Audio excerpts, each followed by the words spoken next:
For today's lesson, we're going to look at graphing linear inequalities in two variables. SOL 8.5b represent the solution of a linear inequalities in two variables graphically. It's basically just like we graphed our linear equations in y equals mx plus b. We're going to be using the same technique for this video, except for we're going to be working with inequalities. A linear inequality in two variables, x and y, can be written as ax plus by is less than c, ax plus by is less than or equal to c, ax plus by is greater than c, ax plus by is greater than or equal to c. So just like when we were solving multi-step equations, and we transferred into solving multi-step inequalities, we follow those same steps, except for we have to deal with the four inequality symbols. All right, so let's look at the steps. So of course, the first step is to make sure that it is in slope-intercept form. So we want to ensure that the inequality is in slope-intercept form. So instead of just writing slope-intercept form, I'm going to show you the four possible ways that it could be written. So you could have y is greater than mx plus b, y is greater than or equal to mx plus b, y is strictly less than mx plus b, and y is less than or equal to mx plus b. So those are the four forms of slope-intercept form that we want our inequalities to be in. The second step, we're going to identify the slope, which is our m, and our y-intercept.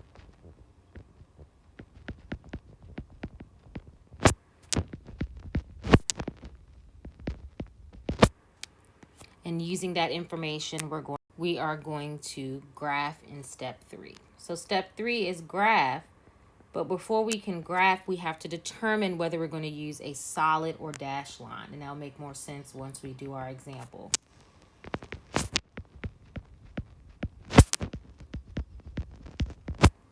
Okay? Then from there in step 4, after we graph, then we have to determine which way we're going to shade. So whether we shade above or below. All right, so if we look at this first example, the first equation is already written in slope-intercept form for us. So we have y is less than 2x plus 3. So our slope in this situation is going to be 2. Our y-intercept is going to be 3. All right, so now we're going to go ahead and graph. We know that our y-intercept is 3, so we're going to plot our first point at 3.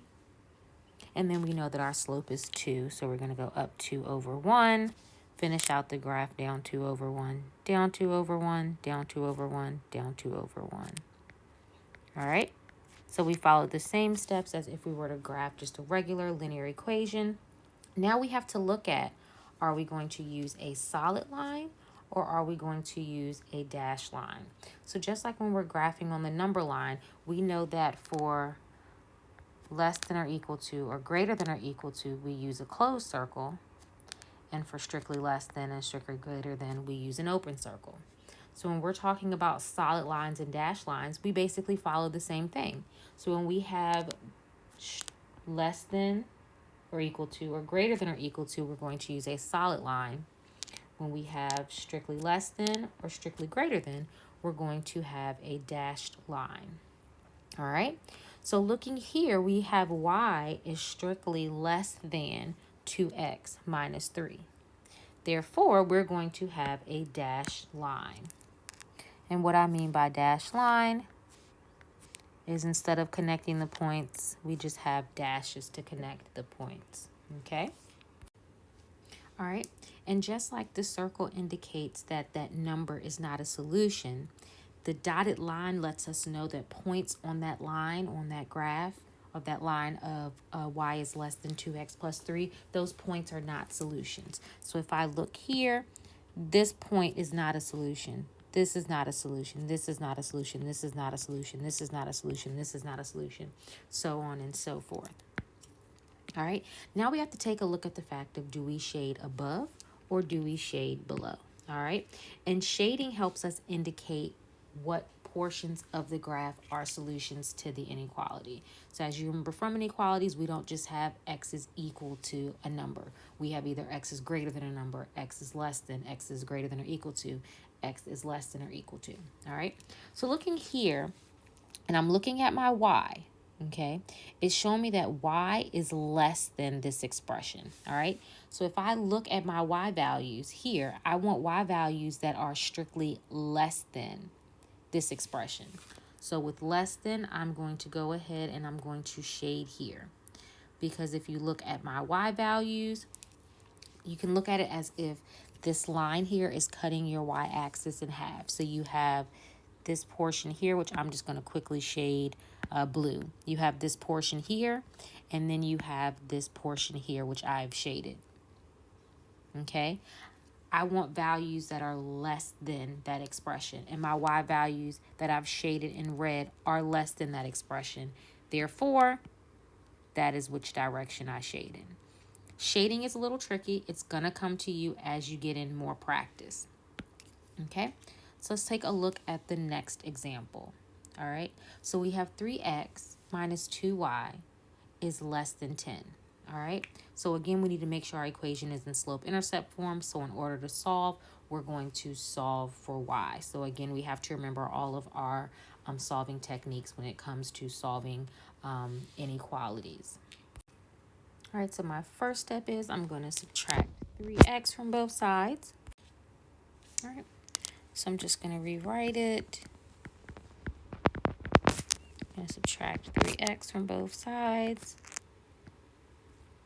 So we get negative 2y is less than negative 3x plus 10.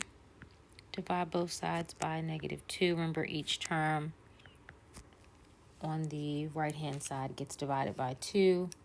So we have y. Since we had to divide by a negative number, we are going to flip the sign. We have y is greater than 3 over 2x minus 5. So here we can identify that our slope is 3 over 2. Our y-intercept is negative 5. We can look here and see with shading, we know that our y values are greater than that expression, so we're going to shade above the line. And then solid or dash, we see that y is strictly greater than, so we are going to have a dash line again. Okay, so plotting my y-intercept at negative 5, I'm going to go up 3, 1, 2, over 2, up 3, over 2, up 3, over 2. Okay, so again, I'm going to change my color to show the dotted line or the dashed line, because again, points on that line are not a solution. And again, we are going to shade above. So we're shading these y values that are above. So that means that all of those values that are in this shaded area are solutions. All right, let's take a look at the next example. So we have the equation negative x minus y is greater than 2. So again, we have to make sure our equation is in slope-intercept form, so we're going to solve for y. Subtract x from both sides. We have negative y is greater than negative x plus 2. Divide both sides by negative 1. We get y is less than x minus 2. So we can identify that our slope is 1. Our y-intercept is negative 2. Since y is less than the expression, we're going to be shading below. And again, we're going to have a dashed line. Starting at my y-intercept of negative 2, up 1 over 1.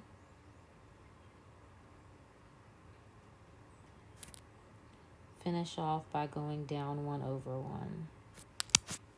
Again, we're going to have a dashed line.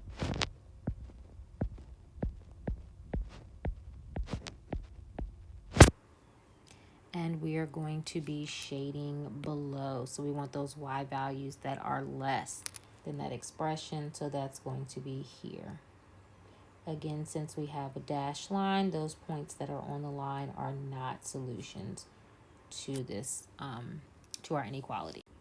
All right, so now let's take a look at our second example. We have that 3y is less than or equal to 4x minus 12. All right, so now we again have to solve for y. So we have 3y is less than or equal to 4x minus 12. Divide both sides by 3.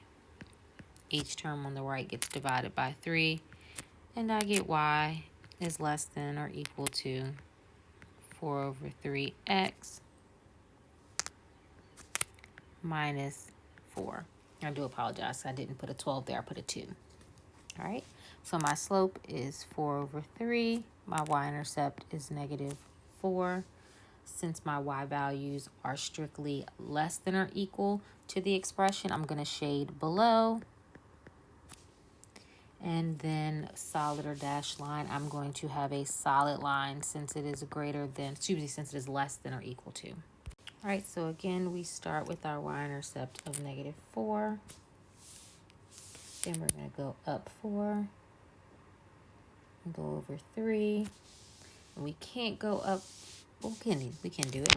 Go up 4 and over 3.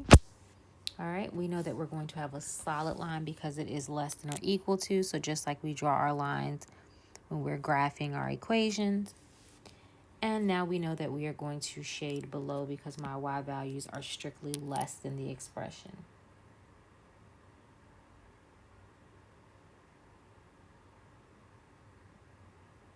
Okay. So as I mentioned before, if you take a look at it, your graph actually cuts your y-axis in half, so you have values that are greater than or above your line, then you have values that are less than below your line. Okay, and for the last one, I want you to pause the video and I want you to try to see if you can do this one yourself. First, make sure that it's in slope-intercept form. Identify your slope, identify your y-intercept, tell me where you're going to shade, and then also if it's going to be a dotted or solid line. All right, so taking a look here, you can see that we had to solve for y, so we get the equation y is greater than or equal to 3x plus 1. We have a slope of 3, a y-intercept of 1. Since my y is greater than the expression 3x plus 1, then I'm going to shade above. And since it is greater than or equal to, I'm going to have a solid line.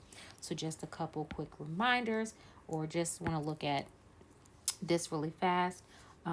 Any points that are on the line of a solid line count as a solution, and any point in the shaded area. So any point in here, any point in this area and on my line is considered a solution. The same as above, if I look at the previous example, any point on my line and in this shaded area are a solution, which means it makes my inequality true. But when we get up to here to our dash line, the only thing that counts as a solution are the points that are in the shaded area. So the solutions, when you have a dotted line, the only solutions are the points that are in the shaded area. So points on the line of a dotted line do not count as a solution. That's just like when we graph our number line, we have an open circle to let us know that that number is not included in that solution. So any points on the line of a dotted line are not included in this solution. Now it's time to test your understanding. So if you will go to Google Classroom and complete the Google form to test your understanding of graphing inequalities.